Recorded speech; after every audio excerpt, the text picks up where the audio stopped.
Hello friends, आज हम सीखेंगे क्रैमर्स रूल। फर्स्ट स्टेप में हम इन लीनियर इक्वेशन को मैट्रिक्स फॉर्म में लिखेंगे। जैसे इसके कोएफिशिएंट जो हैं उनका एक मैट्रिक्स बनाएंगे 3, 2, 5, -1, 3, 2, 5, -1।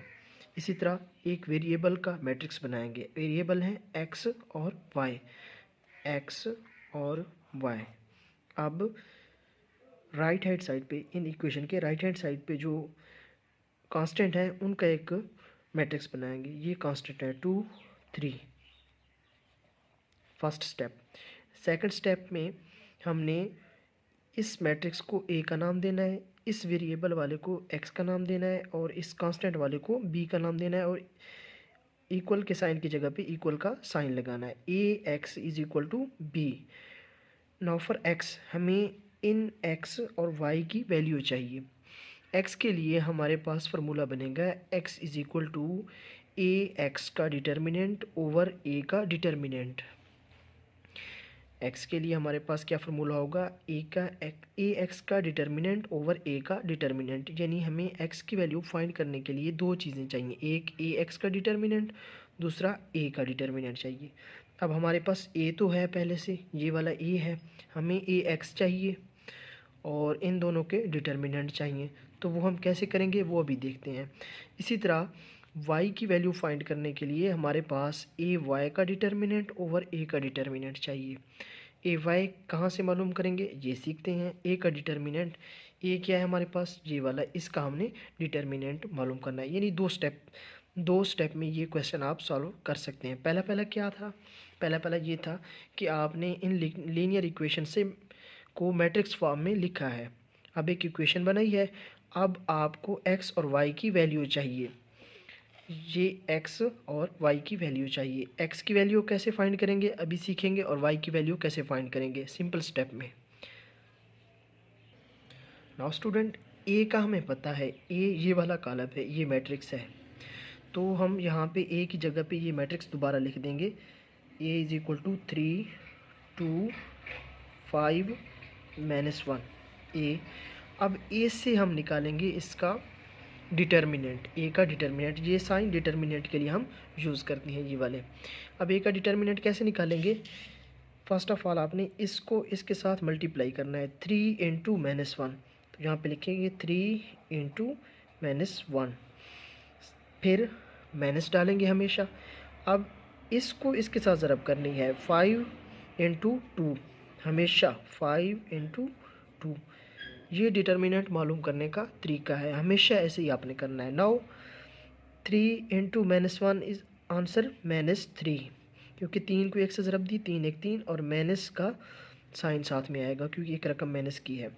यहाँ ये वाला माइनस, 5 इंटू 2 10, दोनों माइनस की तो जमा हो जाएंगी और साइन आएगा माइनस का। 3 और 10 13 और माइनस दोनों के साथ है तो माइनस का। तो हमारे पास ए का डिटर्मिनेंट -13 आ गया। फर्स्ट स्टेप में हमने ये चीज़ मालूम की। अब इसी से हमने ए एक्स मालूम करना है। ए एक्स, क्योंकि हमें यहाँ पे ए एक्स चाहिए एक्स की वैल्यू फाइंड करने के लिए। यहाँ पे एक्स की वैल्यू फाइंड करने के लिए हमें ए चाहिए और ए एक्स चाहिए। अब हम ए तो हमारे पास आ गया, ए का डिटर्मिनेंट, अब हमें ए एक्स चाहिए। तो ए एक्स कैसे, ए एक्स आप कैसे लिख सकते हैं, आपने पहले ए एक्स का एक मैट्रिक्स बनाना है। उसमें आपने पहली लाइन छोड़ के जो ए वाला मैट्रिक्स था ये वाला, इसकी आपने दूसरी एंट्री ये वाली लिख लेनी है। ये पहली छोड़ देनी है, ये वाली लिख लेनी है, हमेशा याद रखना है। 2 इंटू -2 और -1 यहाँ पे आपने लिख लेना है, ये छोड़ देनी है। यहाँ पे आपने बी मैट्रिक्स की एंट्री लिखनी है। तो बी की क्या है, 2 और 3, 2 3, ये हमने लिख दी है। अब ये हमारे पास ए एक्स मैट्रिक्स मुकम्मल हो गया। अब हमें चाहिए ए एक्स मैट्रिक्स का डिटर्मिनेंट। तो उसको आपको अभी पता चला है कि आपने क्या करना है, इसको इसके साथ ज़रब करनी है, 2 को -1 के साथ, 2 इंटू -1 और फिर 3 को 2 के साथ, 3 इंटू 2। अब नेक्स्ट आपने क्या करना है, मल्टीप्लाई करना है 2 into -1 -2 3 into 2 6. Both have minus signs, so answer is -8. ax का डिटर्मिनेंट -8. अब ax भी हमारे पास आ गया। अब ये तो हम कंप्लीट मुकम्मल कर सकते हैं x की वैल्यू। अब x की वैल्यू नहीं निकालेंगे, पहले हम इस y में हमें जो चीज़ें चाहिए, ए वाई का डिटर्मिनेंट और ए का डिटर्मिनेंट। ए का डिटर्मिनेंट तो हमने अभी निकाला है, ये ए का डिटर्मिनेंट है। अब हमें चाहिए ए वाई का डिटर्मिनेंट, तो वो मालूम कर सकते हैं। अब ए वाई एक हमारे पास मैट्रिक्स होगा, फिर उसका डिटर्मिनेंट्स निकालेंगे। तो ए वाई के मैट्रिक्स पहले बनाते हैं। तो यहाँ आपने ये मैंने एरो लगाए, ये एंट्री नहीं लिखनी, बाकी ए की ये वाली एंट्री लिख लेनी है। तो 3 5 ये आप यहाँ पे लिख देंगे 3 5, और इसकी जगह पे जहाँ पे एरो होता है वहाँ पे कौन सी एंट्री लिखते हैं, बी की। तो बी की हमारे पास क्या एंट्री है, 2 और 3, 2 3। अब आपने ए वाई हमारे पास मैट्रिक्स आ गया। अब ए वाई का हम डिटर्मिनेंट निकालेंगे। तो डिटर्मिनेंट कैसे लेते हैं, हमेशा क्रॉस ज़रब करते हैं इसको इसके साथ। 3 into 3 लिखेंगे, 3 into 3 माइनस, हमेशा माइनस होती है डिटर्मिनेंट में, याद रखना है आपने। अब 5 into 2 ऐसे क्रॉस ज़रब करना है, 5 into 2। अब इनको ज़रब कर दें, 3 3 9 माइनस 5 2 10।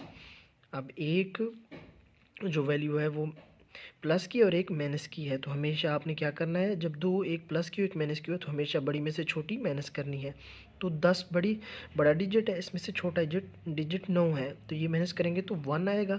और आंसर हमेशा, आंसर में साइन बड़े डिजिट का आता है, तो बड़े डिजिट के साथ माइनस है तो यहाँ -1 आएगा। तो ए वाई का हमारे पास डिटर्मिनेंट क्या आ गया, -1।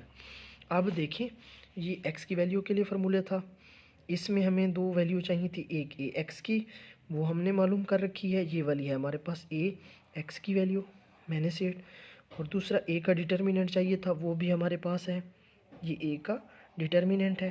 तो अब हम इजीली एक्स की वैल्यू फाइंड कर सकते हैं, इस एक्स की वैल्यू फाइंड कर सकते हैं। तो क्या करेंगे हम यहाँ पे x की वैल्यू फाइंड करते हैं। ए एक्स की जगह पे ए एक्स की वैल्यू फाइंड लिखेंगे, -8 ओवर ए का डिटर्मिनेंट हमारे पास कितना आया था, ये वाला -13। तो यहाँ हमारे पास आ गया -13। तो ये कैंसिल नहीं हो सकते, तो यही आंसर होगा। माइनस से माइनस कैंसिल हो जाएगा, माइनस से ये माइनस कैंसिल, 8/13 ये x की वैल्यू हमारे पास आ गई। अब हम y की वैल्यू इसी तरह फाइंड करते हैं। तो y हमारे पास था ए वाई का डिटर्मिनेंट ओवर y, ए वाई का डिटर्मिनेंट हम लिखेंगे, ए वाई का डिटर्मिनेंट कितना है हमारे पास, ये है, ए वाई का डिटर्मिनेंट है -1 के बराबर। तो यहाँ ए वाई के डिटर्मिनेंट की जगह पे क्या लिखेंगे, -1, और ए का डिटर्मिनेंट, यहाँ पे डिटर्मिनेंट का साइन लगाएं, ए का डिटर्मिनेंट वो किसके बराबर है, ये भी हमें पता है -13 के, और यहाँ भी देख सकते हैं ए का डिटर्मिनेंट कितना है, -13। तो यहाँ आप लिखें -13, माइनस से माइनस कैंसिल, 1/13 ये हमारे पास किसका आंसर आ गया, ये माइनस से माइनस हुआ कैंसिल, ये माइनस से माइनस कैंसिल, और y का आंसर हमारे पास आया 1/13। तो इस तरह फ्रेंड्स हम किसी भी लीनियर इक्वेशन के एक पेयर को सॉल्व करके क्रैमर रूल की मदद से x और y की वैल्यू फाइंड कर सकते हैं। Thanks for watching.